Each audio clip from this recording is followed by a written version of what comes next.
العالمين حمدا كثيرا طيبا مباركا فيه على كل حال. أشهد أن لا إله إلا الله وحده لا شريك له وأشهد أن محمدا عبده ورسوله. اللهم صل على سيدنا محمد صلاة يمتلئ بها قلوبنا خشية ومحبة ويقين وعلى آله وصحبه وسلم تسليما. Alhamdulillah, segala puji kita haturkan kehadirat Allah Subhanahu wa taala yang pada malam hari ini mengumpulkan kita kembali setelah sekian lama absen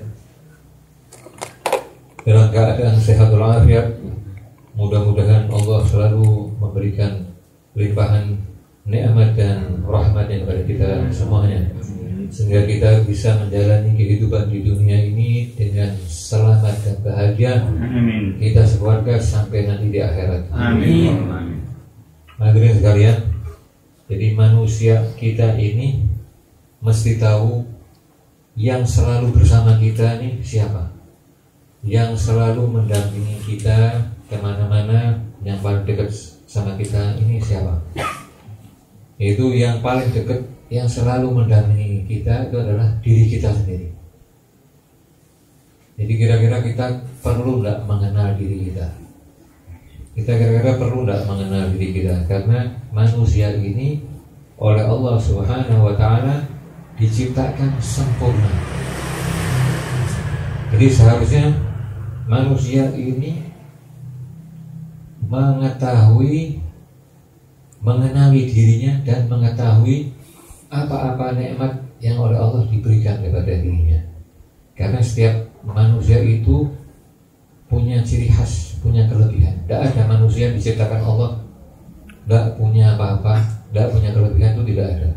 Karena itulah yang disebutkan dalam Al-Quran, laqad khalaqnal insana fi ahsani taqwim. Jadi kalau menurut saya manusia bodoh itu tidak ada. Saya tidak percaya. Kalau manusia malas, saya tidak malas. Insya Allah ada kalau manusia malas. Ketika kalau manusia bodoh itu saya kira tidak ada. Setiap manusia punya potensi. Nah, potensi itu harus kita gali. Kadang-kadang kita tidak tahu kita ini punya kelebihan. Kita tahunya nanti setelah kumpul. Kalau pergaulan kita luas, kita baru tahu orang punya kelebihan, bikin sesuatu, punya karya gitu. Terus di dalam hati ada suara, kalau cuma gitu aja, kok orang gitu aja, kok seneng orangnya. Saya kalau gitu aja bisa, saya bahkan bisa lebih bagus. Nah, kadang-kadang kita nggak tahu kelebihan kita, tahunya setelah kita menyaksikan orang lain yang melakukan. Yang manusia ini punya kelebihan, itu perlu direnungkan. Kita daftar nanti di rumah, nanti sebelum tidur kita daftar apa kelebihan yang diberikan oleh Allah pada kita. Kita daftar paling enggak 100. Nanti dari 100 kita pilih mungkin berapa? 10. Dari 10 lagi kita pilih, terserah berapa. Itu nanti jadikan sarana kita mendekatkan diri kepada Allah. Karena rugi kalau kita tidak menggunakan potensi kita untuk mendekatkan diri kepada Allah. Karena kehidupan dunia ini cuma seperti ini. Karena dunia itu diciptakan oleh Allah bagus. Cuma kalau dibandingkan dengan akhirat, dunia ini tidak ada artinya. Keindahannya tidak ada artinya dibandingkan dengan akhirat. Apalagi waktu atau jangka waktu hidupnya sama sekali tidak ada artinya. Nah, manusia ini kalau mau disebut sebagai makhluk Allah yang hidup, itu ciri-cirinya orang hidup apa? Cirinya makhluk Allah yang hidup itu apa? Yaitu dia bergerak, dia tumbuh dan berkembang. Dan kalau tumbuh itu jangan mau yang cepat-cepat. Karena tidak ada, semua yang tumbuh itu pasti pakai proses. Kita lihat bayi dilahirkan, itu kan besarnya kan pakai proses ya. Tidak ada bayi lahir terus besok berangkat, hari kedua jalan, hari keempat lari. Nah, malah repot nih. Nah, jadi pakai proses. Saya kadang-kadang kalau lihat cucu saya nih, saya lihat tiap hari ya gini, terus kapan lu gedenya ini? Gitu. Tapi nanti kalau kita lengah gitu, tahu-tahu Masya Allah, ini kita punya cucu sudah SD, nah, sudah SMP, ngomongnya sudah pintar. Nah, Tapi kalau ditunggu itu semua proses itu pasti lambat, butuh waktu, itu sunnatullah seperti itu. Pohon yang besar itu juga asalnya dari pohon yang kecil, butuh puluhan, kadang-kadang ratusan tahun untuk jadi pohon yang gede yang kokoh. Begitu juga kita kalau mau tumbuh, dan sebagai manusia harusnya kita tumbuh dan berkembang, dan itu semua butuh waktu. Semua yang mau cepat-cepat itu biasanya hasilnya tidak bagus. Belajar, mau misalnya senang bahasa Inggris, belajar bahasa Inggris seminggu mau pinter, seminggu ya dengarkan film mau ngerti artinya, baca majalah ya belum bisa. Itu semua butuh waktu. Kalau belajar kepengen cepat pinter, kalau ibadah kepengen cepat bisa terbang, bisa jadi wali. Kalau kerja baru sebentar kepengen cepat jadi direktur. Kepengen cepat kaya. Ini biasanya manusia ini banyak karena wa khuliqal insanu maka ajur. Dalam Quran disebutkan manusia ini punya sifat tergesa-gesa. Kalau apa-apa itu maunya cepat-cepat. Padahal semua ini butuh waktu, butuh proses. Orang ini kalau mau bicara ya, itu aja butuh waktu. Jadi kita misalnya kita mau marah sama anak, mau marah. Kejadiannya misalnya jam 7 pagi, kita mau marah. Kita cari-cari anak tak ketemu. Ketemunya jam 9. Itu pasti kalimatnya sudah berubah lebih halus. Jadi kalau dicari ketemunya sore, itu sudah berubah lagi lebih halus lagi. Dicari-cari tak ketemu, pulangnya malam, ketemunya besok, mungkin sudah tidak jadi ngomong. Mungkin dalam hati, lah percuma, dikasih tahu juga sudah berulang kali, tetap baca gitu aja.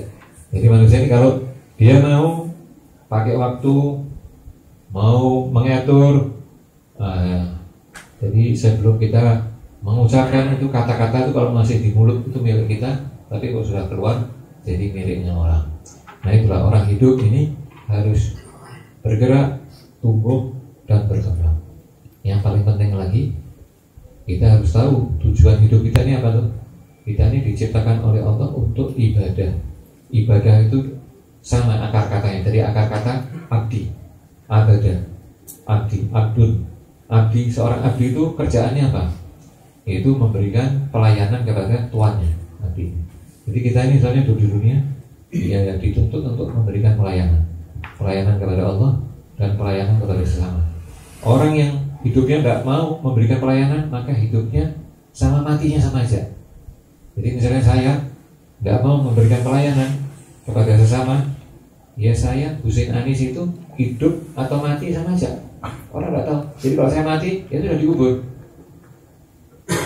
Kalau saya hidup pun orang juga tidak tahu orang.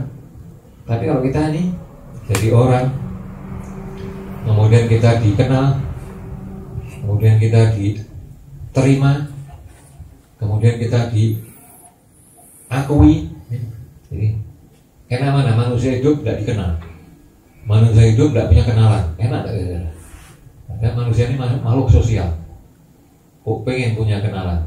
Jadi hidup ini kalau hidup ya pengen dikenal, punya banyak kenalan.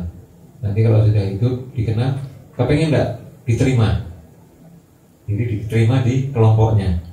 Sudah hidup, dikenal, diterima. Kalau sudah diterima, diakui.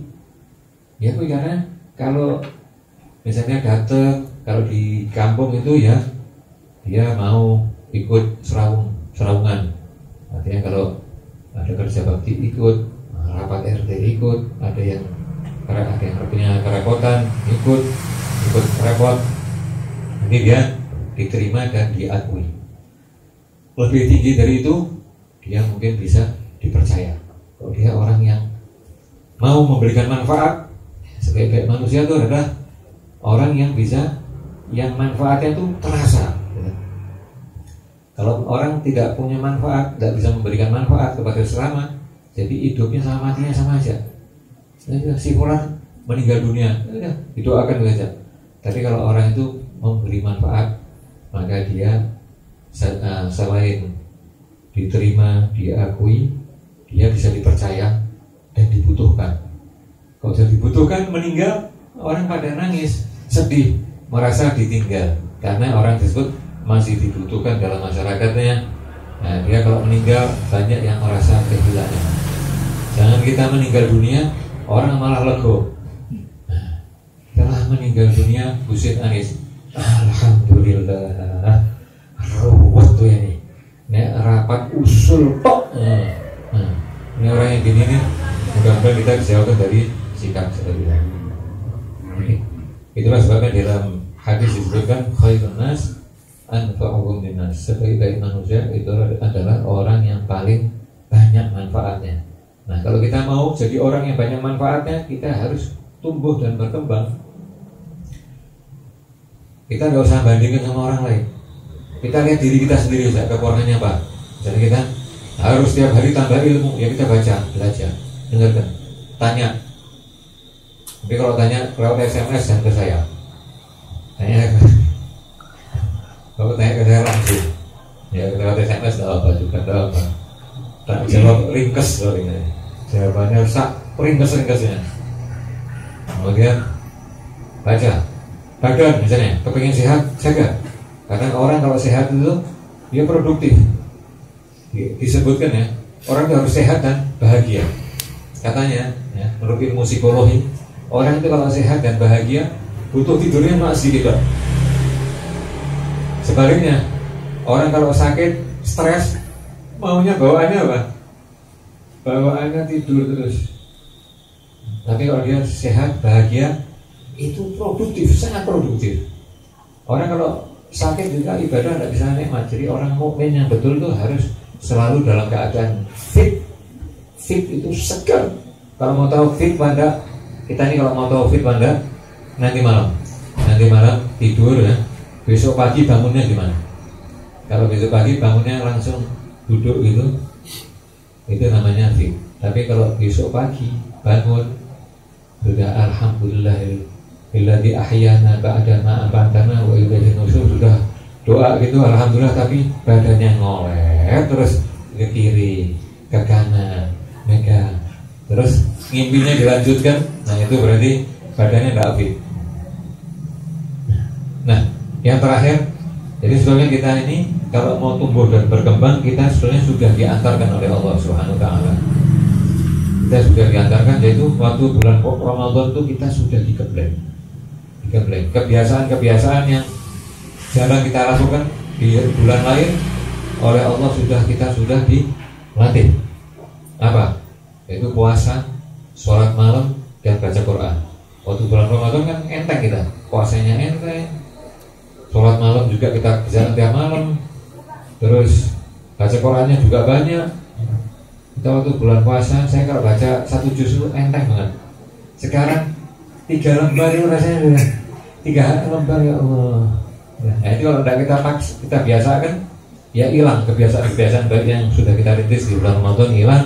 Padahal menurut ilmu pengetahuan, jadi sesuatu yang sulit itu akan menjadi mudah kalau kita biasakan. Nah, kapan kita bisa terbiasa? Yaitu kalau kita sudah melewati, menurut ilmu pengetahuan itu, kalau kita sudah melewati masa 21 hari. Kalau 21 hari itu kita akan terbiasa. Nah, Ramadan kan 30 hari. Ada ekstra berapa tuh? 9 hari. Kita sudah terbiasa. Sekarang Ramadan sudah semakin jauh. Kalau kita tidak bisa mempertahankan, maka kita termasuk orang-orang yang merugi. Mudah-mudahan di antara sekian banyak ibadah di bulan puasa itu masih bisa kita pertahankan. Nah, ini sebelum saya akhiri tausiah ini kita doakan ya. Kita doakan, kita bagi-bagi doa malam ini supaya kita nanti juga didoakan oleh orang lain.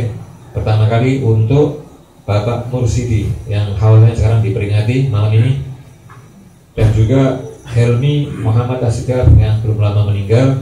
Kita doakan mudah-mudahan kedua orang tua atau 2 orang ini, dan juga kedua orang tua kita yang sudah meninggal atau kakek kita, mudah-mudahan berkat majelis yang mulia ini Allah memberikan pengampunan kepada mereka, menjadikan kubur mereka sebagai taman-taman surga. Allah menurunkan rahmat, pengampunan, ketenangan, cahaya ke dalam kuburnya, dan menjadikan mereka semua merasa bangga dengan sahabat dan anak cucunya, ala hadhihi wa ala kullatum salihah wa ila hadratin Nabi Zainal Muhammad. Al-Fatihah.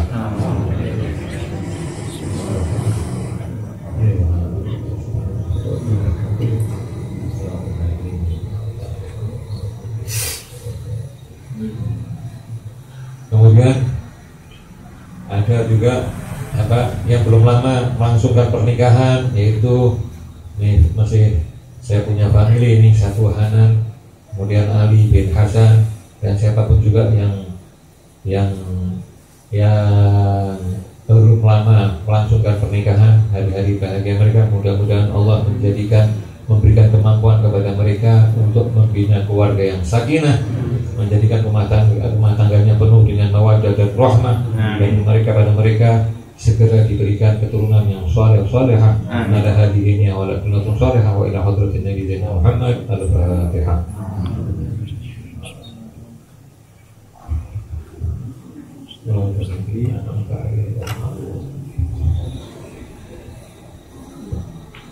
Kemudian yang terakhir untuk mereka yang nitip doa kepada saya, siapapun juga mereka yang lagi mempunyai masalah, yang nitip doa kepada saya, siapapun juga yang duduk di tempat ini yang masih punya masalah, mudah-mudahan Allah segera memberikan penyelesaian yang paling baik buat mereka semua, dan mereka berhasil mengatasi persoalannya dengan baik, dengan penuh keberkahan, dan Allah melapangkan. Setelah itu Allah memberikan jalan yang lapang, yang mudah untuk mereka, memberkahi usaha mereka, mengaruniakan kepada mereka rezeki yang banyak, yang halal, yang berkah. Amin. Ala hadhihi wa ala kullatum salihah wa ila hadratin Nabi Muhammad. Al-Fatihah.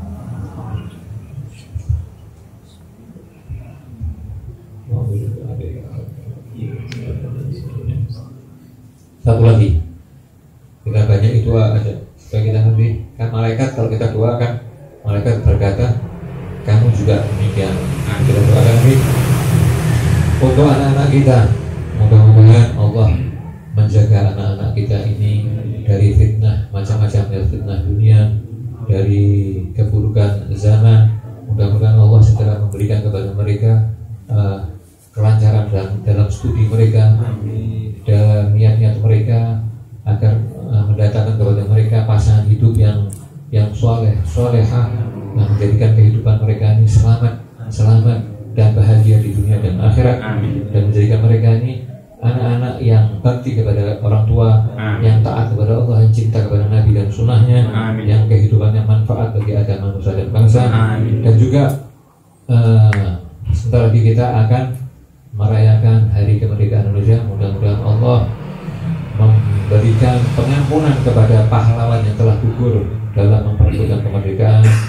Allah memberikan pengampunan kepada mereka, menerima segala pengorbanan mereka, menjadikan kuburnya, khususnya malam hari ini dan malam-malam selanjutnya, kubur mereka seperti taman-taman surga. Ala hadhihi wa ala kullatum salihah wa ila hadratin Nabi Zainal Muhammad. Al-Fatihah.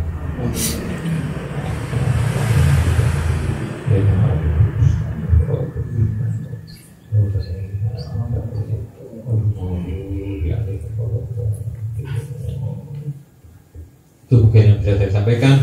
Mudah-mudahan manfaat bagi saya, keluarga, dan Anda sekalian. Rabbana la tuzigh qulubana ba'da idh hadaytana wa hab lana min ladunka rahmatan innaka antal wahhab. Rabbana zalamna anfusana wa in lam taghfir lana wa tarhamna lanakunanna minal khasirin.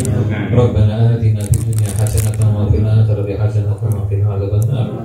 Wa sallallahu alaihi wa Muhammadin wa ala alihi wa sahbihi wasallam. Alhamdulillahi alamin. Wa la minkum. Allahumma salli ala sayyidina Muhammadin tibbil qulubi wa dawaiha wa afiyatil abdani wa shifaiha wa nuril absari wa biyaniha wa qutil arwahi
sayyidina Muhammadin tibbil qulubi wa dawaiha wa afiyatin abdani wa shifaiha wa nuril absari wa ghiyaiha wa qutil arwahi wa ghidaiha wa ala alihi wa sahbihi wa sallim. Lakal hamdu ya Allah, lakal hamdu ya Rabbi, lakal hamdu ya hasbi ala alihi ni'mah. Aduh Gusti kita sangat apa sih Allah tentaya nyuwun tobat ngapura saking kang Maha Kuwasa. Lakal hamdu ya Allah, lakal hamdu ya Rabbi, lakal hamdu ya hasbi ala hadhihi ni'mah. Aduh Gusti kita sangat butuh luput kekardosa nyuwun tobat lan ngapura saking kang Maha Kuwasa. Lakal hamdu ya Allah, lakal hamdu ya Rabbi, lakal hamdu ya hasbi ala hadhihi ni'mah. Aduh Gusti kita nyuwun nyadong rahmat lan syafaat benjang pedang kanthi nikmat husnul khotimah dinten Jumat. Lakal hamdu ya Allah, lakal hamdu ya Rabbi, lakal hamdu ya hasbi ala hadhihi ni'mah. Allahumma salli wa sallim wa barik alaihi